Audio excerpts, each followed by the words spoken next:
Nous sommes le samedi 11 mars 2017. Johnny Hallyday annonce qu'il a un cancer. Le Paris Saint-Germain tombe 6-1 face au Barça. Et François Fillon est toujours candidat. Globalement, une semaine de merde.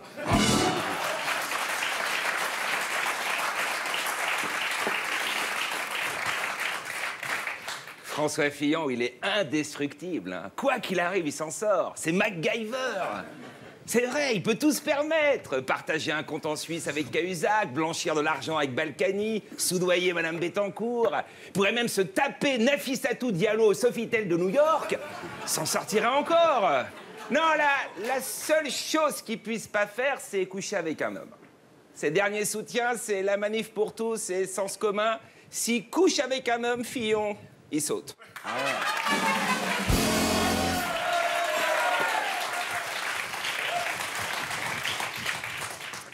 Après avoir lâché François Fillon pendant 72 heures, Thierry Solère lui renouvelle son soutien.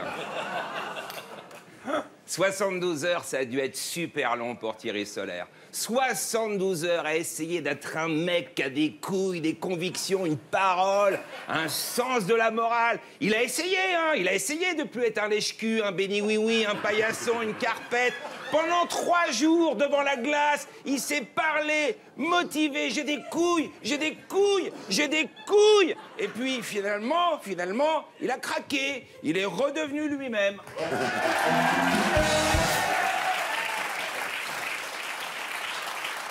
Ah oui. Boy George apporte son soutien à Macron sur Twitter, puis supprime son tweet et écrit « Je croyais qu'il était gay ». C'est quand même la campagne présidentielle la plus divertissante qu'on ait jamais eue.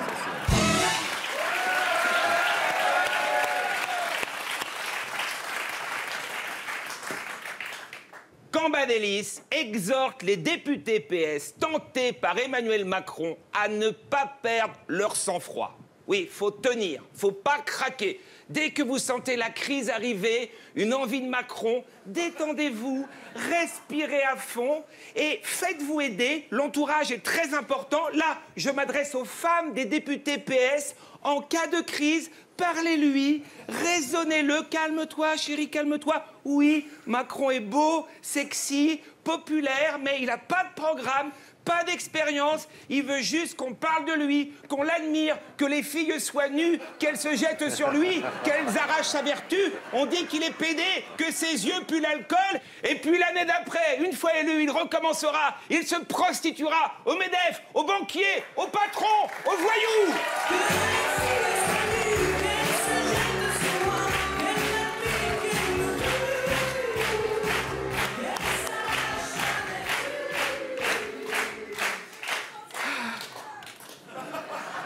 Il y en a une qui la connaît, tu vois. Ouais, je vois, ouais. Déclaration de Pénélope Fillon. Les notes que je faisais, je les ai pour la plupart pas gardées. Je faisais tout à la main. Oui. Oui, Pénélope, elle a été victime du syndrome Monsieur Phelps dans Mission Impossible. Bonjour Pénélope. Votre mission, si toutefois vous l'acceptez, sera de rédiger des notes pour votre mari François Fillon et pour la revue des Deux Mondes. Attention, tous vos écrits, notes de synthèse, avis, exposés, conseils, fiches de lecture s'auto-détruiront dans les 5 secondes qui suivront leur rédaction. Il ne restera plus rien. Tout sera fictif. Bon courage, Pénélope.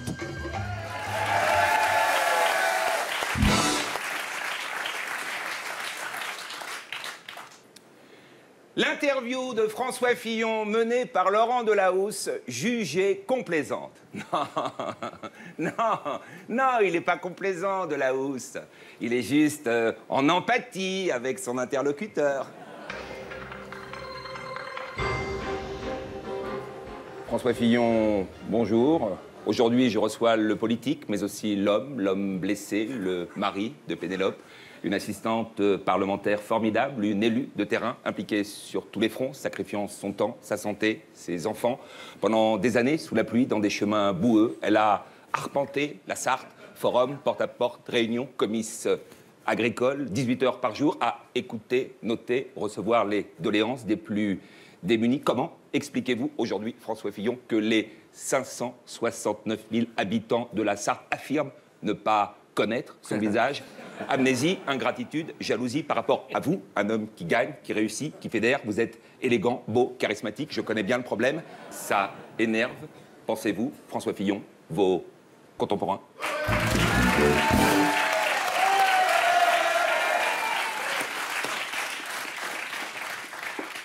Robert Ménard rend un hommage plein de sous-entendus à Raymond Coppa.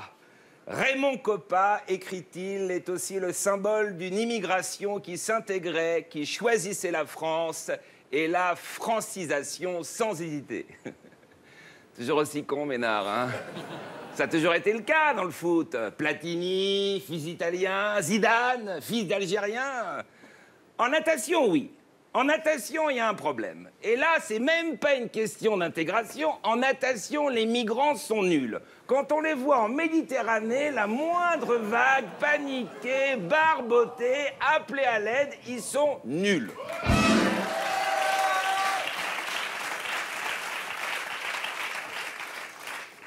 Denis Baupin, qui échappe à la justice grâce à la prescription, porte plainte contre ses accusatrices le jour de la journée de la femme.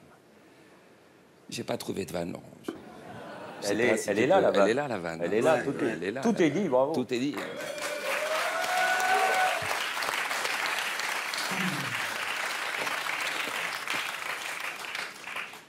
Média, Jean-Marc Morandini relaie l'appel de François Fillon à manifester dimanche. Entre Morandini qui est mis en examen et Fillon qui va peut-être l'être, il y a une solidarité. Bon, si Fillon gagne la présidentielle, le soutien de Morandini, ça se récompense, hein. Ministre de la Jeunesse, secrétaire d'État aux EFEB. Puis Morandini, attention, hein, il s'investira, il ira sur le terrain. Ce sera tout sauf un emploi fictif.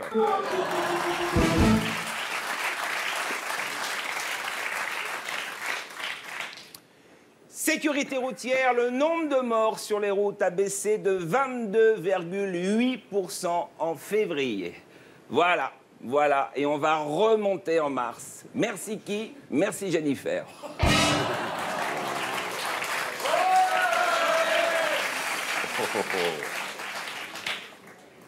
Oh là là.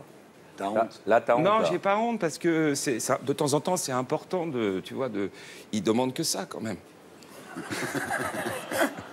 faut leur donner ce qu'ils veulent. Eh oui, t'as raison. C'est le public qui est dégénéré, c'est pas moi. Sport. Paris Saint-Germain perd 6-1 face au Barça. Mais oui, mais bon. Rien ne marche sur Canal. Tous les programmes se plantent. Le Grand Journal, le Petit Journal, l'émission d'Antoine, tout se plante. Match aller, Paris Saint-Germain, Barça sur Bein Sport, 4-0 pour Paris. Match retour sur Canal, 6-1 pour Barça. Tout se plante sur Canal.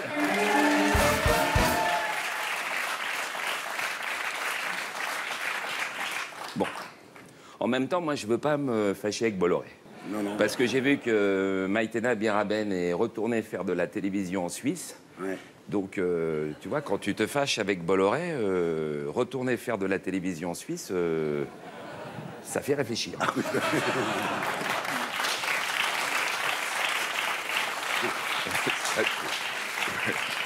Guy Bedos déclare que si Marine Le Pen gagne la présidentielle, il partira s'installer au Québec. Oui. Si, par malheur, Madame Le Pen est élue, le 9 mai au matin, je me tire. Je pars au Québec.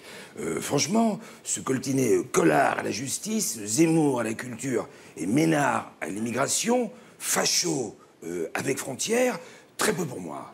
Et comme Premier ministre, avoir l'autre pain bêche, cette gourdasse, Marion Maréchal, nous voilà, plutôt crevé.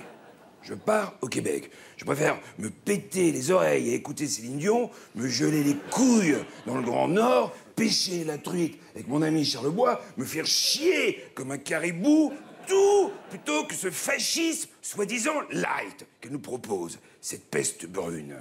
N'oublions pas qu'en 1970, Marine a été bercée en écoutant les chants de la Wehrmacht édités par son papa. Hailey Halo, c'est pas Bécassine, c'est ma cousine. Ça laisse des séquelles. Donc, je le dis, si Madame Le Pen passe, je me casse, je pars, je tire ma révérence. La vie ne sera plus une comédie italienne. Ciao!